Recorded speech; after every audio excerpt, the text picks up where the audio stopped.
Chères auditrices, chers auditeurs, bonjour, bonjour Yoran. Bonjour. Voilà, nous étions arrêtés, rappelez-vous, à cette statue gigantesque et impressionnante dont avait rêvé le roi Nebuchadnezzar ou Nabucodonosor, et qui demandait que l'on lui rappelle le rêve et son et puis voilà. Et c'est bien Daniel, le prophète, jeune juif déporté, qui va lui raconter, enfin, lui rappeler ce rêve et en donner l'explication. Parce que tout simplement, c'est Dieu qui lui a permis de... Absolument. Voilà, c'est pas Daniel lui-même. Non, voilà. Pas capable de faire cela, bien sûr.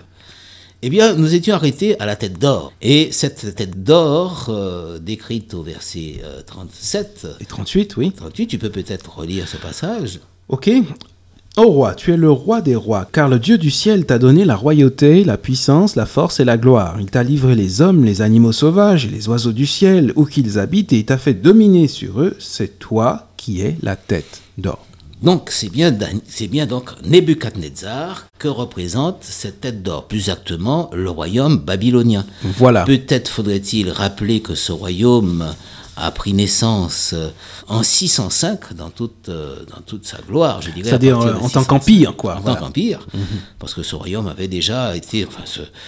l'installation de ce royaume avait déjà commencé auparavant. Bien sûr. Avec, mais il va prendre cette dimension d'empire. Avec Nabopolassar, voilà, c'est ça. C'est-à-dire le père de Nebuchadnezzar. Et donc, en 605, ce royaume vraiment va prendre toute son ampleur. Et c'est ainsi que ce royaume va comprendre l'Irak actuel, pour que nos auditeurs se fassent une idée de la dimension de ce royaume. L'Irak actuel, situé donc entre les deux fleuves, la Mésopotamie, comme on appelle, c'est-à-dire le Tigre et l'Euphrate. L'Irak auquel s'ajoutait la Syrie et auquel s'ajoutait donc toute la Palestine, jusqu'à l'Égypte. Voilà donc ce royaume. Tout le croissant fertile, en fait. Le croissant, comme on le dit. Mais donc, c'est quand même un royaume assez consistant, assez important pour l'époque. Ah oui, absolument. Eh bien, ce premier royaume est comparé là à une tête d'or, parce que ce royaume était particulièrement glorieux, somptueux. Prestigieux, oui. Oui, on peut dire que Nebuchadnezzar était un bâtisseur. Il a fait de Babylone, la capitale, un véritable bijou. Absolument. Magnifique, avec des jardins suspendus. Oui, c'est ça, c'est ça. C'était une des 7 merveilles du monde, comme on dit. Et puis, il y avait toujours ces légendes au sujet des trésors de Babylone, que l'on n'a jamais vraiment retrouvés, mais les trésors de Babylone... c'est une richesse inouïe. Donc, c'était cette ville, enfin, ce royaume vivait vraiment dans l'opulence, on peut le dire. C'est pour ça qu'il est comparé à une tête d'or. Mais finalement, ce n'est pas étonnant que l'or soit utilisé finalement pour représenter ce royaume. Donc, ce royaume a duré de 605 jusqu'en 539 avant Jésus-Christ. D'accord. Alors, il serait intéressant maintenant de rappeler dans le texte ce qui va se passer. Peut-être on va revenir au texte.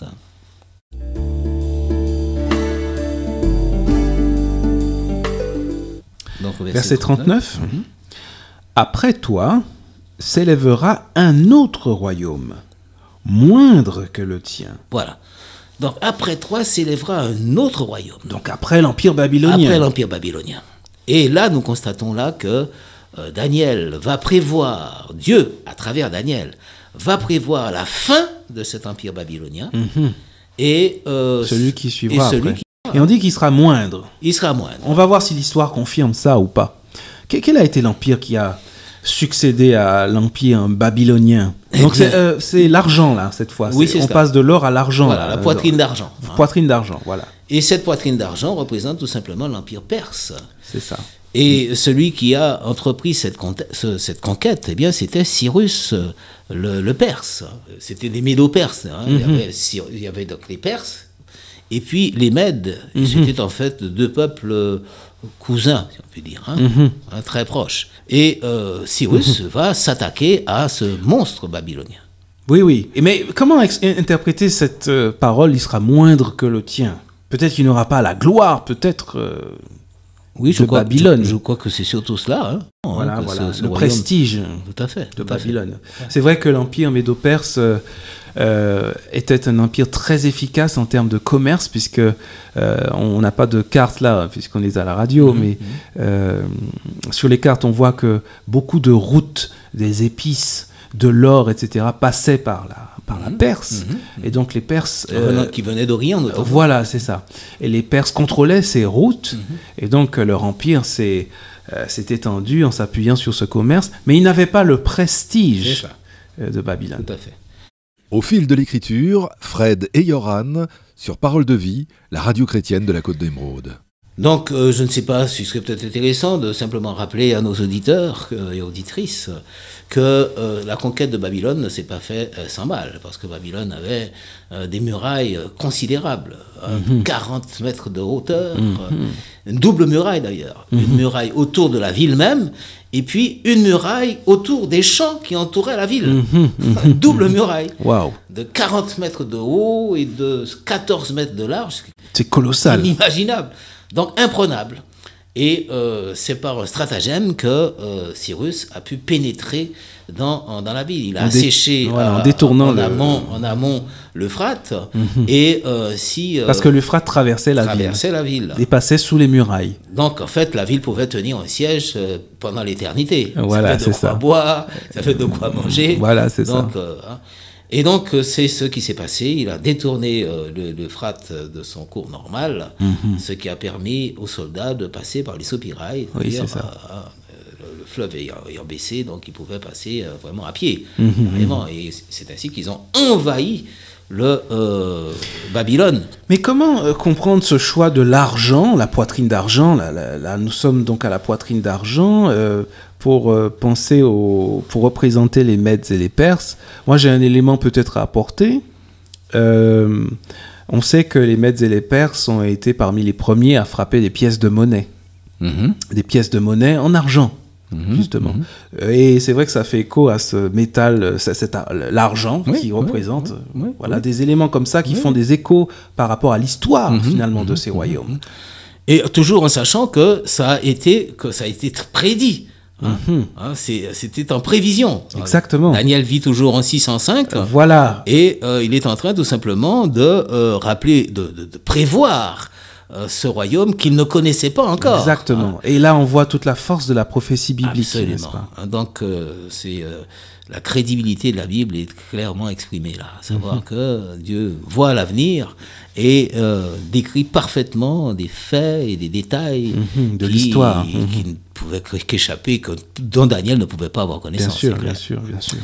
Donc ce royaume, cet empire médo-perse a été fondé, donc a pris corps à partir de 539 avec la conquête de Babylone, donc de l'empire babylonien, auquel s'est ajoutée la Turquie et une partie de la Macédoine, plus l'Égypte. Donc c'est un royaume qui était en taille considérable par rapport à l'empire babylonien. Donc on voit véritablement que là encore, la prophétie nous montre clairement que Dieu avait prévu cela.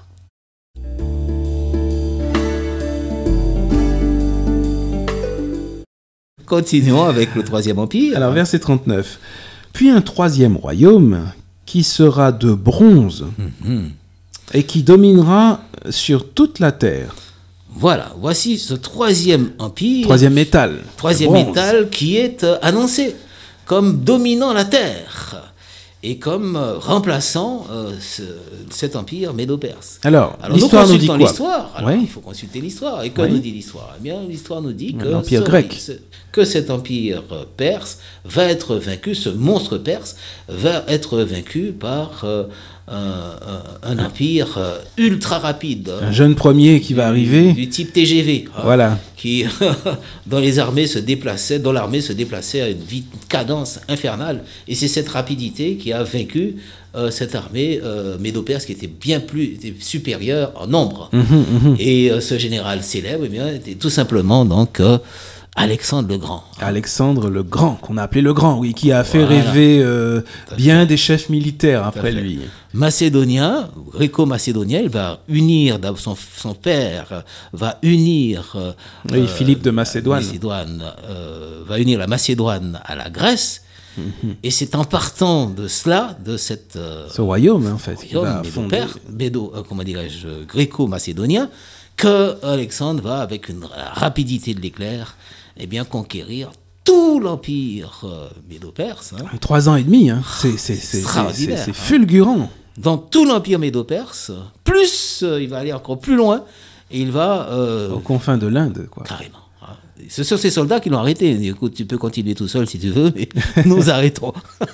Mais le bronze Soif de alors, conquête. comment expliquer le bronze, le choix quelle résonance peut avoir ce métal? Est-ce que tu as Moi j'ai une petite idée, mais est-ce que tu as une petite par rapport... Nous constatons qu'il y a toujours une sorte de dégradation là. On part de Oui, c'est l'or, vrai. on passe par l'argent et on arrive au bronze. On arrive au bronze. Donc c'est vrai que c'est dégressif jusqu'à arriver finalement à l'argile. Oui. D'après les... je pense notamment au récit d'un chef militaire égyptien, puisque les Grecs sont allés jusqu'en Égypte. Et dans ce texte ancien, il décrit les fantassins grecs. Et il dit... si ma mémoire est bonne, le texte dit les hommes de bronze, il les appelle les hommes de bronze parce que leur armure, leur bouclier, leur protège tibia était en bronze et sous le soleil d'Égypte brillait de mille feux. Il y a un texte qui décrit ça et qui montre clairement que c'était l'usage du bronze dans l'armée grecque était une caractéristique pour l'époque. Il faisait un large usage du bronze pour les armes. Donc on s'aperçoit que le choix du métal ne tombe pas par hasard. Prophétiquement, voilà, est un choix qui effectivement représente parfaitement l'Empire tout lui-même. À fait. Qui fait clairement écho à une réalité historique. Oui, tout à fait. Voilà, cette fois-ci, nous sommes obligés de nous arrêter. Oui, il faut qu'on soit raisonnable. Donc on voit que cet empire gréco-macédonien va commencer à 331. Donc ça signifie que l'empire médo-perse a duré de 539 jusqu'à 331 et qu'en 331 l'empire gréco-macédonien va prendre donc la succession jusqu'en 140. Enfin, on anticipe, on verra ça la prochaine fois, si vous voulez bien. Bon. Voilà, au revoir mesdames, messieurs, chers auditrices, auditeurs, et puis à bientôt. À la prochaine.